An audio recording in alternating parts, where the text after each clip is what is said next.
Kita ke informasi lain, seorang wanita pemilik usaha ayam goreng di Kabupaten Bekasi, Jawa Barat tewas diduga dibunuh dua karyawannya. Setelah membunuh korban dan membawa kabur anak balitanya, kedua tersangka dibekuk polisi. Tetapi polisi menyatakan motif sakit hati masih diselidiki karena kedua tersangka tidak menunjukkan penyesalan. Lantas apa motif tersangka? Simak penelusurannya dalam ulas kasus.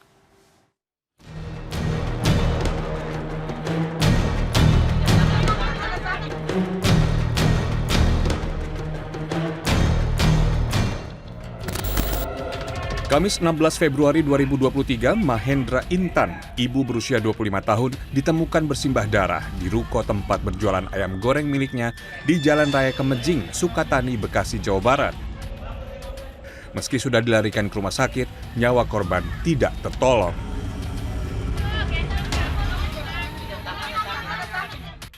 Anak korban yang berusia 17 bulan hilang, dibawa kabur HK dan MA, dua karyawan korban. Dari pemeriksaan di lokasi kejadian, polisi menyebut korban menderita luka hantaman benda tumpul dan luka tusuk di tubuh.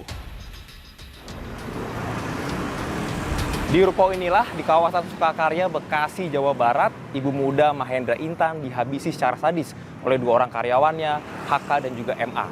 Menurut keterangan kepolisian, Mahendra Intan itu dipukul sebanyak 10 kali dengan menggunakan gas tabung LPG 3 kg hingga meregang nyawa. Saat kejadian, tetangga korban mengaku sempat mendengar suara korban menjerit meminta pertolongan. Sejumlah warga datang ke ruko untuk mengecek kondisi korban. Tetapi langkah warga diadang kedua tersangka. Mereka berdalih korban menjerit lantaran panik melihat ular. Terus saya keluar ngecek ke depan. Ada Bang Awi. Bang, sini Bang. Ada apaan sih ini? Bang Awi nyamperin, kita belum sempat kedor pintu. Ada yang bilang ada ular di dalam rolling door. Rolling door kan terbuka segini. Ketua RT setempat menyatakan korban kerap berganti karyawan selama 2 tahun berjualan ayam goreng. Tetapi keluarga korban tidak pernah melaporkan identitas karyawan kepada pihak RT. Apa yang membuat kedua tersangka tega membunuh majikannya masih misterius. Sampai akhirnya kedua tersangka mengeluh tentang perilaku korban, serta kecilnya gaji yang mereka terima. Kepada seorang pedagang sempol ayam di seberang ruko, mereka mengaku hanya digaji Rp1 juta per orang. Padahal korban berjanji akan menggaji kedua tersangka sebesar Rp1.250.000 per orang. Kalau waktu dia ngomong sama saya, waktu beli suruhan saya mah, dia cuma rewel doang sih. Rewel sama bawel doang sih. Itu doang.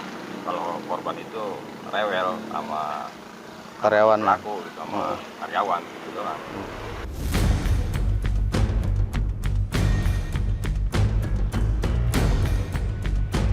Usai membunuh Mahendra Intan, kedua pelaku MA dan juga HK langsung melarikan diri keluar kota. Namun tidak sampai 24 jam, pihak kepolisian berhasil menangkap keduanya di kawasan Subang, Jawa Barat. Selain menangkap kedua pelaku, pihak kepolisian juga berhasil mengembalikan anak korban yang masih berusia 1,5 tahun kepada pihak keluarga.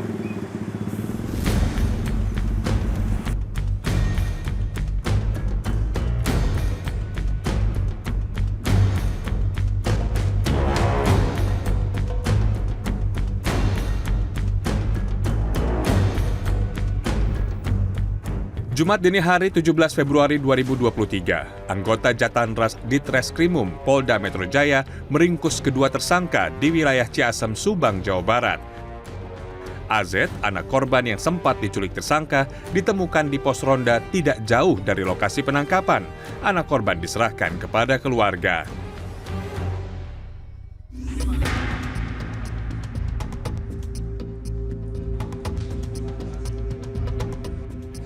Jumat siang 17 Februari 2023, dari penyelidikan terkuak, kedua tersangka sudah merencanakan membunuh korban selama 3 hari. Tersangka MA yang masih berusia remaja tidak dihadirkan dalam rilis polisi. Polisi menyatakan tersangka HK berulang kali memukul kepala korban dengan tabung LPG 3 kg ketika korban datang bersama anaknya ke ruko. Korban yang berteriak lantas dibekap oleh tersangka MA. Dari pengakuan tersangka adalah karena sakit hati. Itu terkait dengan gaji, terkait dengan pelakuan, karena yang bersangkutan ini baru bekerja 5 hari. Kemudian sekali lagi kami akan melibatkan psikologi forensik untuk mengetahui motif sebenarnya daripada pelaku-pelaku ini. Karena memang kita lihat selama interogasi yang bersangkutan ini seperti tanpa rasa penyesalan. Sudah ada persiapan, ada perencanaan, dan ada waktu bagi pelaku untuk berpikir-pikir kalau mau menghentikan perbuatannya. Maka rasanya dalam hal ini saya lebih melihat bahwa ada motif lain yang direncanakan dalam rangka pembunuhan, tidak sekedar sakit hati, tapi nampaknya terkait dengan ekonomi. Jadi dalam hal ini upaya untuk menguasai harta. Suami korban mengungkap, peristiwa tragis yang menimpa sang istri membuat anak mereka trauma. Anak korban, AZ, kini dirawat kerabat di kawasan Tambelang, Bekasi. Malang benar nasib Intan. Pengusaha muda ayam goreng tepung hidupnya harus berakhir di tangan karyawannya sendiri. Padahal jika peristiwa ini tidak terjadi, masa depan Intan masih sangat cerah. Dan kedua pelaku, entah apa yang ada di benak mereka, padahal mereka baru bekerja selama 5 hari namun tega untuk membunuh bosnya sendiri. Dari kasus ini kita bisa belajar, jika kita ingin merekrut karyawan, harus diperiksa dengan teliti dulu latar belakangnya. Apakah mereka benar-benar orang baik dan layak untuk diterima sebagai karyawan. Tim Liputan, CNN Indonesia.